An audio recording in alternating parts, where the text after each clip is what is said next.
There's a specific chain reaction that begins the moment you genuinely completely stop watching, not simply going silent while still checking, still wondering, still oriented around him in some quiet, unacknowledged way, but genuinely completely redirecting your attention elsewhere. Today, we're going to trace exactly what this chain reaction actually produces, both in him and, considerably more importantly, in you. Let's start with what happens on his side, drawing together everything we've established throughout this entire series into the clearest possible picture of what genuine attention withdrawal actually triggers. Remember, everything we've traced about narcissistic psychology depending on external material for a sense of coherent, stable self. Your attention, for however long the relationship lasted, functioned as one of his most reliable sources of this material, not simply admiration, but the more fundamental confirmation that comes from being watched, considered, factored into someone else's ongoing internal experience. When you genuinely, completely withdraw this attention, something considerably more significant than simple disappointment occurs. A specific gap opens in his psychological economy, one that doesn't simply sit empty, but actively, urgently demands to be filled. Here's the first thing that happens, connecting to something we discussed extensively throughout our conversation about proximity testing. His psychology initially responds to this withdrawal not with acceptance, but with escalating attempts to re-establish exactly the attention that's disappeared, the casual contact, the manufactured vulnerability, the various tactics we've traced throughout this entire series as his standard response to exactly this kind of loss. This escalation isn't simply about missing you specifically. It's about the specific, urgent discomfort of a system that's lost access to material it depends on, searching frantically for whatever might restore that access. Here's what's crucial to understand about what happens if this withdrawal genuinely, completely holds, rather than eventually breaking under the pressure of his escalating attempts. Remember everything we traced throughout our conversation about what happens inside a narcissist when you stay gone. The predictive collapse, the narrative infrastructure collapse, the eventual genuine crisis that follows sustained, complete absence of exactly the attention his psychology has depended on. This is the direct, traceable consequence of genuine attention withdrawal, not simply disappointment, but a genuine confrontation with the possibility that his fundamental model of how relationships and validation work carries limitations he's spent his entire life successfully avoiding having to acknowledge. But here's where this conversation needs to pivot towards something considerably more important than tracing his experience in exhaustive detail, something we've emphasized throughout this entire series, but that deserves direct, specific attention here. What happens inside you when you genuinely, completely take your attention away?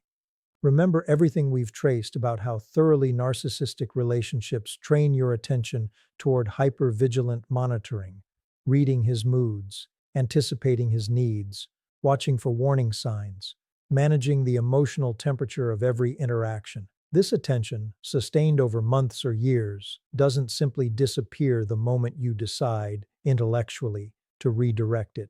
It requires active, deliberate practice to actually relocate, and understanding what happens during this relocation process matters considerably more for your own healing than understanding every detail of his corresponding crisis. Here's the first thing that happens as you genuinely begin withdrawing this attention: a specific, often disorienting sense of unfamiliar quiet.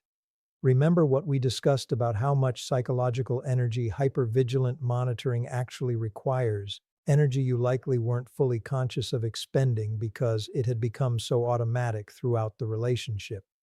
When this monitoring genuinely stops, the resulting quiet often feels strange rather than simply peaceful, precisely because your nervous system has grown so accustomed to this constant background activity that its absence initially registers as unfamiliar rather than immediately restful. This is worth understanding clearly because it explains something that confuses many people during early attention withdrawal: the sense that something feels wrong or incomplete, even though intellectually they understand this withdrawal is genuinely healthy and necessary. This discomfort isn't evidence that withdrawal was the wrong choice. It's simply evidence that your nervous system requires time to recalibrate away from a pattern of vigilant monitoring that became deeply ingrained through sustained practice throughout the relationship. Let's trace what happens next, as this initial unfamiliar quiet gradually transforms into something considerably more valuable. Because understanding this progression matters enormously for anyone currently in the disorienting early stages of genuine attention withdrawal, wondering whether the discomfort will ever actually resolve into something better. Here's the second thing that happens. Once the initial strangeness of the quiet begins to settle, the specific psychological energy that hypervigilant monitoring previously consumed starts becoming available for something else, though this redirection rarely happens automatically or immediately. Remember what we discussed extensively throughout this series about how much of your attention had been organized around anticipating his reactions, managing his moods, reading subtle cues for warning signs. This represents genuine cognitive and emotional labor, sustained continuously for as long as the relationship lasted, which means its absence, once genuinely established, produces a considerable surplus of psychological resources that previously had no available outlet. Here's what's crucial to understand about this specific stage, because it often produces confusion worth addressing directly. This newly available energy doesn't automatically redirect itself toward positive, constructive purposes simply because the previous target has been removed. Many people report a specific disorienting experience during this phase: restlessness, difficulty concentrating, a sense of having extra capacity without yet knowing what to actually do with it. This isn't evidence that something has gone wrong. It's evidence that attention, once trained toward a specific target for long enough, requires deliberate redirection rather than automatically finding productive use the moment its previous target disappears. This is precisely why the deliberate work we've traced throughout this entire series, developing alternative sources of meaning, genuine investment in relationships and pursuits that provide real stability, matters so enormously during exactly this phase. Remember what we discussed about the specific risk of this newly available psychological energy left without deliberate redirection, potentially seeking out a similar dynamic elsewhere, simply because the pattern of hypervigilant monitoring itself, independent of its original target, has become psychologically familiar and therefore, in some strange way, comfortable. Here's the third thing that happens, connecting to something we discussed extensively throughout our conversation about rebuilding self-trust. As genuine attention withdrawal continues and deepens, something important begins shifting in your relationship with your own internal experience, distinct from simply having more available psychological energy. Remember what we traced about how thoroughly narcissistic relationships train you to prioritize monitoring someone else's internal state over attending to your own. This training doesn't simply waste energy that could otherwise be directed elsewhere. It actively suppresses your own capacity for genuine self-attunement, the specific skill of noticing and responding to your own needs, your own feelings, your own genuine preferences, independent of how they relate to managing someone else's reactions. Attention withdrawal, sustained genuinely over time, begins reversing this suppression, though this reversal typically happens gradually and often unevenly, rather than through any single decisive moment. You might notice, weeks or months into genuine withdrawal, small but significant shifts, greater clarity about your own preferences in situations that previously would have been filtered through anticipating someone else's reaction, increased capacity to notice your own emotional state without immediately needing to manage or suppress it for someone else's benefit, a gradually returning sense of curiosity about your own life, your own interests, your own genuine desires that existed before they became subordinated to constant vigilant monitoring of someone else's needs. Here's the fourth thing that happens, one worth understanding carefully because it addresses something many people experience with genuine confusion during this process. Periodic, unexpected returns of the old monitoring pattern, even after significant progress has already been made. Remember what we discussed extensively throughout this entire series about how deeply ingrained hypervigilant monitoring becomes through sustained practice. This means genuine attention withdrawal rarely follows a perfectly linear trajectory, moving smoothly and consistently from constant monitoring toward complete freedom.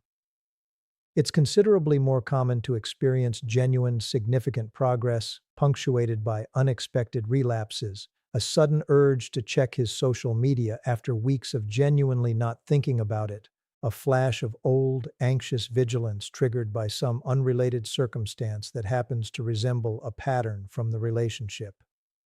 This isn't evidence that your progress wasn't real or that the entire process of attention withdrawal has somehow failed.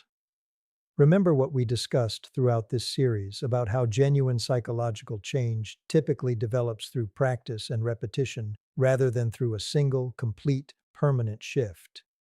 These periodic returns represent the natural texture of genuine change, not evidence that change hasn't actually occurred. What matters is the overall trajectory, the gradual increase in how quickly you notice and redirect these returns, rather than expecting their complete and permanent absence as the only acceptable marker of genuine progress. Here's the fifth thing that happens, connecting to something we discussed extensively throughout our conversation about genuine detachment being the only thing that actually works. As this entire process continues and deepens over sufficient time, something remarkable eventually occurs. The question of whether he's noticed your withdrawn attention, whether his crisis has genuinely developed the way we traced in the first part of this conversation, whether any of the escalating tactics we've discussed throughout this series have succeeded or failed, all of this genuinely, completely stops registering as relevant information worth holding in your ongoing awareness. This isn't achieved through willpower alone, forcing yourself not to think about it while secretly still caring intensely about the answer. It's achieved through the genuine redirection of psychological energy we've traced throughout this entire conversation, energy that's found real, satisfying alternative purposes significant enough that his experience, whatever it currently contains, simply stops competing for your attention at all. This is worth understanding as the actual, genuine endpoint of everything we've traced today, considerably more valuable and considerably more achievable than trying to track or predict every detail of his corresponding psychological crisis. The chain reaction that begins when you take your attention away doesn't just produce consequences in him, however genuinely significant those consequences might be. It produces something considerably more important in you, the gradual, genuine reclamation of psychological resources that were never actually his to consume in the first place, redirected finally, completely toward building a life so genuinely full and genuinely your own that his story, whatever it eventually becomes, simply stops requiring any further chapter in your own ongoing awareness. Because here's what all of this ultimately needs to lead toward, and it's worth being direct about it, rather than leaving this conversation suspended in description of process without addressing what genuinely matters most, how to actually navigate this entire chain reaction in your own daily life, and what to do when the redirection we've traced throughout this conversation feels considerably harder to achieve than the description alone might suggest.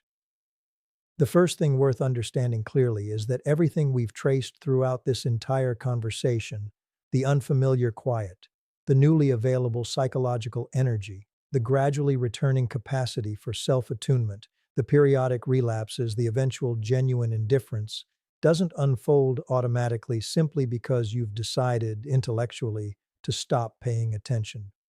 Remember what we've established throughout this entire series about the difference between genuine detachment and performed detachment. If you're currently in the early stages of this process, finding the unfamiliar quiet genuinely uncomfortable rather than restful, finding your newly available psychological energy producing restlessness rather than productive redirection, understand that this discomfort represents the natural, expected texture of genuine change rather than evidence that you're somehow doing this incorrectly. Here's the second thing worth understanding, one that addresses something practical about how to actually support this redirection process rather than simply waiting for it to happen on its own. Remember what we discussed extensively about the risk of newly available psychological energy seeking out a similar dynamic elsewhere. simply because hypervigilant monitoring itself has become psychologically familiar, independent of its original target. This means genuine attention withdrawal benefits enormously from deliberate, active redirection rather than passive waiting for redirection to occur naturally. This might mean deliberately scheduling activities specifically designed to occupy the mental space previously consumed by monitoring, genuine hobbies, genuine social connection, genuine physical activity that requires focused attention, and therefore naturally competes with the old monitoring pattern for your available psychological resources. This deliberate redirection matters considerably more than it might initially seem, because it addresses something we discussed throughout our conversation about genuine detachment. The difference between simply not doing something, checking his social media, wondering about his reaction, and actively doing something else that occupies the same psychological space that monitoring previously occupied. Absence of the old behavior alone often isn't sufficient, precisely because it leaves the underlying capacity for intense focus and attention without any actual target, which tends to produce exactly the restlessness we discussed rather than genuine peace. Active redirection towards something else genuinely worth your attention tends to succeed considerably more reliably than simply attempting to suppress the old pattern through willpower alone. Here's the third thing worth understanding, one that connects to something we've emphasized throughout this entire series in many different forms. The periodic relapses we discussed, the sudden urge to check, the flash of old anxious vigilance, deserve to be met with genuine self-compassion rather than frustration or self-criticism when they occur. Remember what we've traced throughout this conversation about how deeply ingrained this pattern became through sustained practice over the course of the relationship. Expecting its complete, immediate, permanent absence sets up an unrealistic standard that, when inevitably not met, produces exactly the kind of discouragement that can derail genuine progress. When you notice yourself slipping back into old monitoring patterns, even after significant progress has already been made, the most productive response isn't harsh self-judgment about having failed at attention withdrawal. It's simply gently noticing the slip and redirecting again, treating each instance as ordinary practice rather than evidence of fundamental failure. Here's the fourth thing worth understanding, one that addresses something important about how to hold whatever curiosity remains about his corresponding experience, the chain reaction we traced extensively in the first part of this conversation. It's genuinely human to remain curious, at least occasionally, about whether everything we discussed regarding his psychological crisis is actually unfolding the way we've traced it. This curiosity doesn't need to be eliminated entirely in order for your own healing to be genuine and complete. What matters is whether this curiosity remains occasional and passing, or whether it becomes active, ongoing monitoring that undermines the very attention withdrawal we've spent this entire conversation examining. If you notice yourself actively seeking out information, checking for updates, structuring your own behavior around discovering whether his crisis has developed as predicted, this represents exactly the kind of continued engagement we've cautioned against throughout dozens of previous conversations in this series, regardless of how intellectually satisfying understanding his experience might feel. Here's the fifth and final thing worth understanding, the piece that ultimately matters most as we close this conversation. The chain reaction we've traced throughout this entire discussion, what happens in him, what happens in you, was never actually meant to be observed simultaneously with equal attention devoted to tracking both sides of this equation.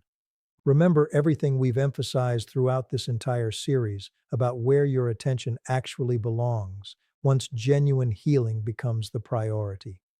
The chain reaction in him matters primarily as validating background information, useful for understanding that your withdrawal produces real, measurable effects, but never as something requiring your continued monitoring or continued investment in tracking its progress. The chain reaction in you is where your actual attention belongs, now and moving forward. The unfamiliar quiet gradually becoming genuine peace. The newly available psychological energy gradually finding genuine, satisfying purpose. The returning capacity for self-attunement gradually becoming your new, natural way of moving through the world. The periodic relapses gradually becoming less frequent and less significant as genuine practice accumulates over real time. This is the chain reaction that actually matters, the one that determines whether this entire process ultimately produces the freedom and wholeness we've traced throughout this entire series as genuinely achievable. You took your attention away from him. Something happened inside him as a result, exactly as we've traced throughout this conversation. But something considerably more important happened inside you. The gradual, genuine reclamation of psychological resources that were always, actually, entirely your own, finally completely redirected toward building the kind of life that never actually required his attention, his crisis, or his corresponding story in order to feel genuinely, permanently complete.